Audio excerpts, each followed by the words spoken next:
नमस्कार विद्यार्थियों, बच्चों। इससे पहले लेक्चर में हमने फंजीसाइड पढ़ा, मतलब केमिकल कंट्रोल पढ़ा कि कैसे केमिकल के थ्रू हम जो है डिजीज़ को कंट्रोल कर सकते हैं। आज कुछ जनरल प्रिंसिपल्स देखेंगे प्लांट डिजीज़ को कंट्रोल करने के लिए कि कुछ सिद्धांत होते हैं प्लांट डिजीज़ को किस तरीके से हम कंट्रोल कर सकते हैं। ज़रूरी नहीं कि सिर्फ केमिकल के थ्रू ही किया जाए, हम पहले ही उसको रोक लें। जैसे कहते हैं ना कि प्रिवेंशन बेटर देन कंट्रोल। भाई कंट्रोल करने की नौबत ही मत आने दो, पहले ही क्या कर लो, उसको प्रिवेंट कर लो। ठीक है भाई, डिजीज़ लगने से पहले ही उसकी केयर कर लो ताकि डिजीज़ लगे ही ना। तो ये कुछ प्रिंसिपल्स हैं जिनको यहाँ पर हम डिस्कस करेंगे। ठीक है, principle of plant disease control, या बोल सकते हैं कि डिजीज़ की रोकथाम के लिए सामान्य सिद्धांत। ठीक है, डिजीज़ पादप रोग जो है, पादप रोग की रोकथाम के लिए सामान्य सिद्धांत ऐसा हम बोल सकते हैं हिंदी में। तो सबसे पहले यहाँ पे हमें बात आती है, सबसे पहले चीज़ें क्या आती हैं, जो सबसे पहले बात आएगी वो किसकी आएगी, वो आएगी प्रिवेंटिव मेजर की। क्या आएगी? प्रिवेंटिव मेजर की, प्रिवेंटिव मेजर। ठीक है, इसको हम बोल सकते हैं प्रिवेंटिव मतलब रोकथाम। ठीक है, रोकथाम के मापन बोल सकते हैं। रोकथाम के क्या मापन हो सकते हैं, क्या बोल सकते हैं? रोकथाम के मापक। जो रोग है हमारे डिजीज के, जो रोग है उनको कैसे हम, मतलब जो प्लांट के जो रोग है उनको कैसे हम रोक सकते हैं, आने से रोक सकते हैं। तो इसमें सबसे पहली चीज आती है avoidance of the pathogen. Avoidance of the pathogen. Pathogen मतलब जो रोग कारक है, पैथोजन मतलब रोग कारक। पैथोजन मतलब क्या होता है? रोग कारक जो क्या करता है, किसी होस्ट पर अटैक करता है अपनी लाइफ साइकिल पूरी सर्वाइव करने के लिए। That is pathogen. पैथोजन मतलब वो कारक, वो एजेंट है जो डिजीज को कॉज करता है। पैथोजन का मतलब क्या होता है? रोगजनक। ठीक है, रोगजनक जो रोग को पैदा करता है। तो ये वो रोगजनक एक एजेंट होता है। ठीक, एक एजेंट होता है, कारक होता है जो डिजीज को पैदा करता है, डिजीज कॉज करता है, उसको हम बोलते हैं पैथोजन। तो अवॉइडेंस ऑफ पैथोजन मतलब जो वही हो गया ना कि रोगजनक जो है, जो रोगजनक जो पैथोजन है, रोगजनक को रोकना। अवॉइडेंस करना मतलब अवॉइड करना, मतलब रोगजनक को, पैथोजन को रोकना। अवॉइडेंस ऑफ पैथोजन मतलब पैथोजन को अवॉइड करना। हमें कुछ ऐसी मेथड यूज करनी है जिससे हम क्या कर सकते हैं कि पैथोजन को आने से रोक सकें, उसको अवॉइड कर सकें। ठीक है, कई सारी कल्चरल मेथड्स, कल्चरल प्रैक्टिसेस हम करते हैं, जैसे समर प्लोइंग करते हैं, है ना। तो उसमें उससे होता क्या है कि समर प्लोइंग में हम क्या करते हैं, समर प्लोइंग में क्या होता है, डीप प्लोइंग करते हैं, जिससे क्या होता है जो इंसेक्ट पेस्ट या जो डिजीज या जो वीड्स होते हैं वो क्या होते हैं, अपर सरफेस पे आ जाते हैं और डायरेक्ट सनलाइट उस पर इफेक्ट पड़ता है तो वो नष्ट हो जाते हैं। तो इस तरीके से अभी हम अवॉइड कर सकते हैं पैथोजन को। दूसरा आता है एक्सक्लूजन।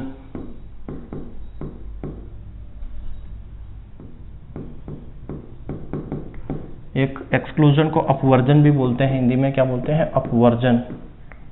अपवर्जन, एक्सक्लूजन, अपवर्जन। एक्स का मतलब होता है बाहर, एक्स का मतलब क्या होता है? बाहर। तो एक्सक्लूजन का मतलब ही हो गया है कि डिजीज नए क्षेत्र में आने से पहले ही उसको क्या कर दो, निकाल दो, या उसको पहले ही रोक दो। मतलब prevent disease from entering a new area. नए एरिया में इंटर करने से पहले ही उसकी रोकथाम कर लो, इसको एक्सक्लूजन बोलते हैं। और एक्सक्लूजन में क्या चीज आती है? क्वारंटाइन मेथड आती है।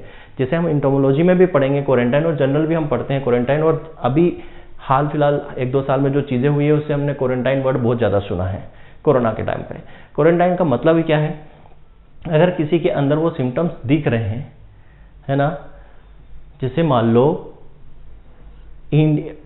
कोई अमेरिका का बंदा है, वो भारत आना चाह रहा है। कोरोना के टाइम पे ऐसी चीजें हुई है, क्या हुई है कि अमेरिका से जब इंडियन को लाया गया तो उनको एयरपोर्ट पर ही रोक दिया गया और कुछ समय उनको क्वारंटाइन रखा। क्यों? कि जरूरी नहीं कि उनके अंदर सिम्टम हो, बट फिर भी उनको रखा गया ताकि डिजीज रोग को फैलने से रोका जा सके। अगर नहीं भी है तो आप 7 डेज क्वारंटाइन रहिए, 14 डेज क्वारंटाइन रहिए, उसके बाद आप जाइए अपने घर। तो एक्सक्लूजन का मतलब ही वही है कि डिजीज को नए क्षेत्र में जाने से पहले ही रोकना। अब नए क्षेत्र में जाने से पहले कैसे रोकेंगे?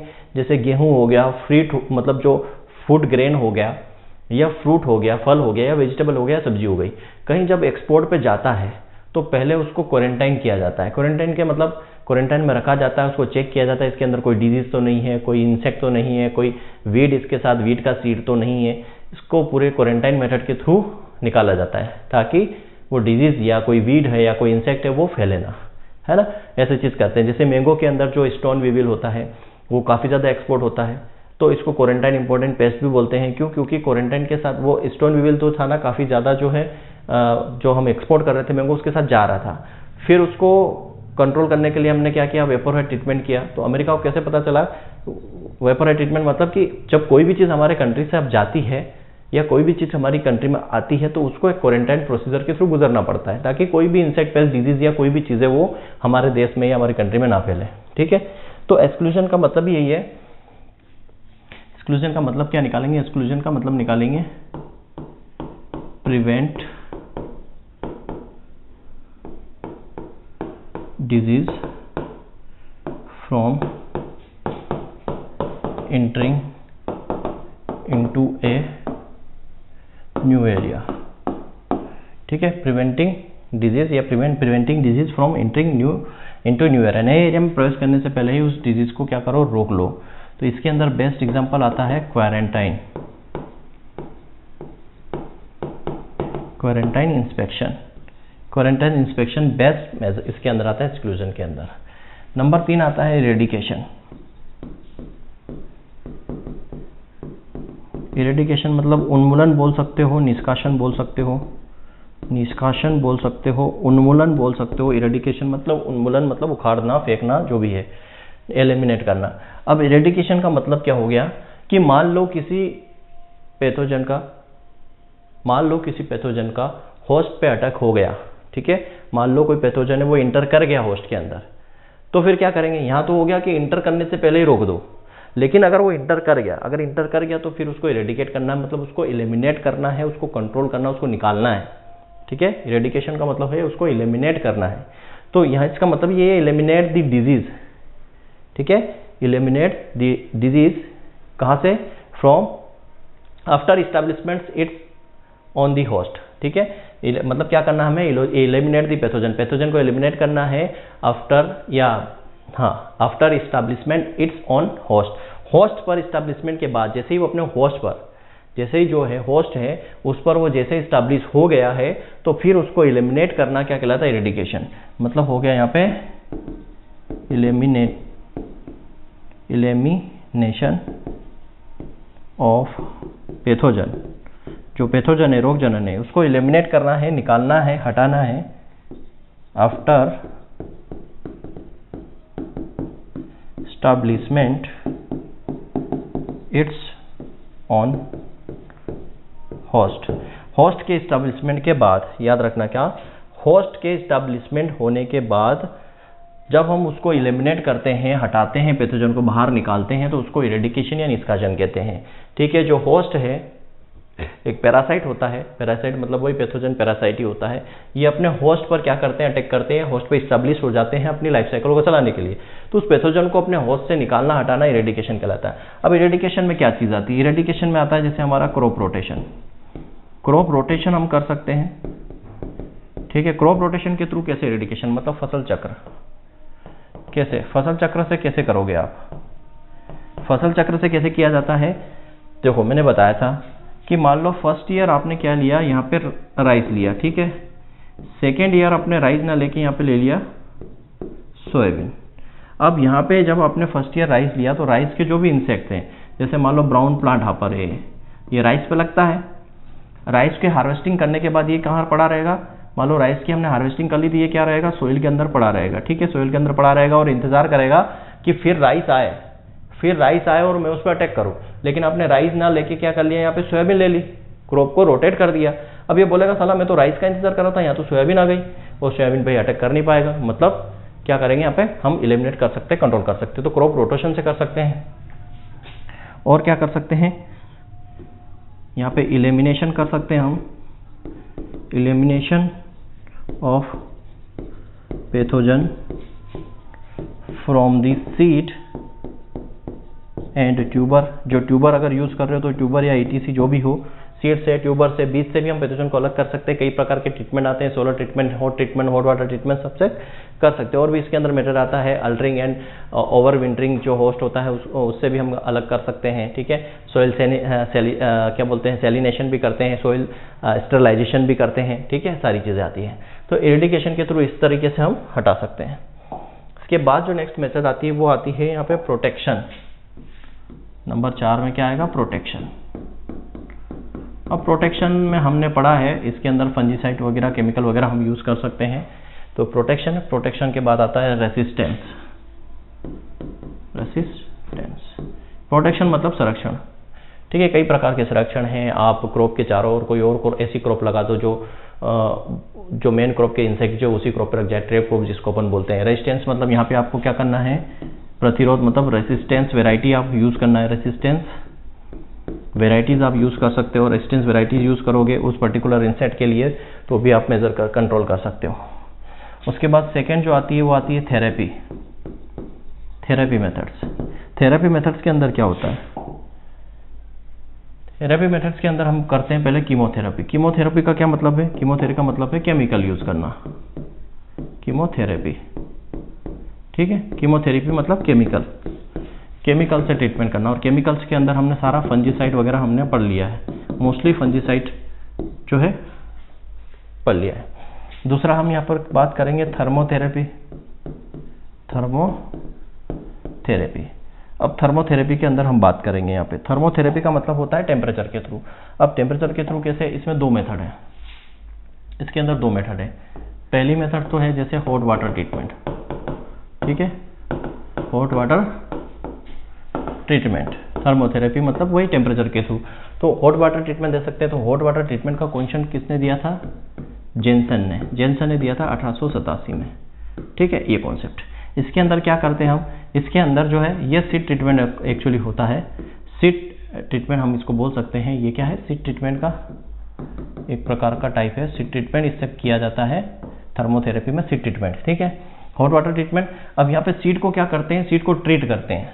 जेनसन ने 1887 में सीड को ट्रीट करते हैं।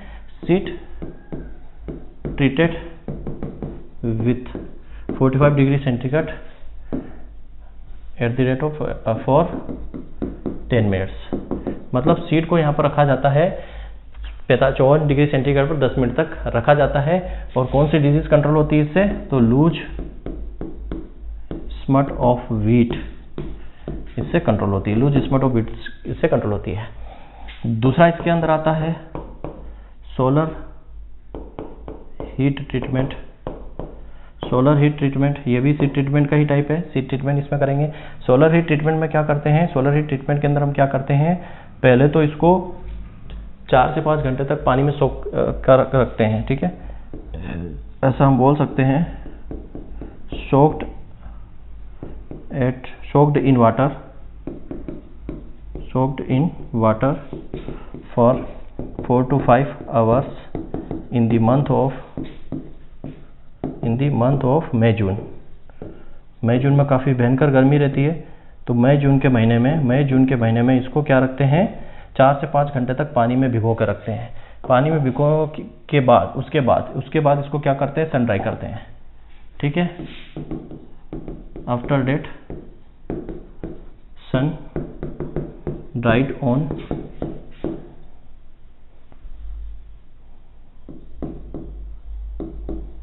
सीमेंट फ्लोर या और भी कोई फ्लोर हो, सीमेंट फ्लोर पर सन ड्राई होने के लिए रख देते हैं। 4 से 5 घंटे तक पानी में भिगो कर रखते हैं मई जून के महीने में। उसके बाद उसको सनलाइट में सुखाते हैं, मतलब सोलर ट्रीटमेंट। इससे क्या होता है? इससे जो डिजीज कंट्रोल होती है कौन सी? Loose smut of wheat and barley की जो लूज स्मट, जौ और गेहूं की जो लूज स्मट डिजीज है वो कंट्रोल हो सकती है, ठीक है। तो ये चीज़ें। और सोलर हीट ट्रीटमेंट एक चीज़ और यहाँ पे देख लो, ये सोलर हीट ट्रीटमेंट ये किसने दिया था? ये लूथरा और सतार ने कहा 1934 में, ये याद रखना है। लूथरा सतार ने 1934 में एक कॉन्सेप्ट दिया था सोलर हीट ट्रीटमेंट का, सीड ट्रीटमेंट के लिए, जो थर्मोथेरेपी के अंदर आता है।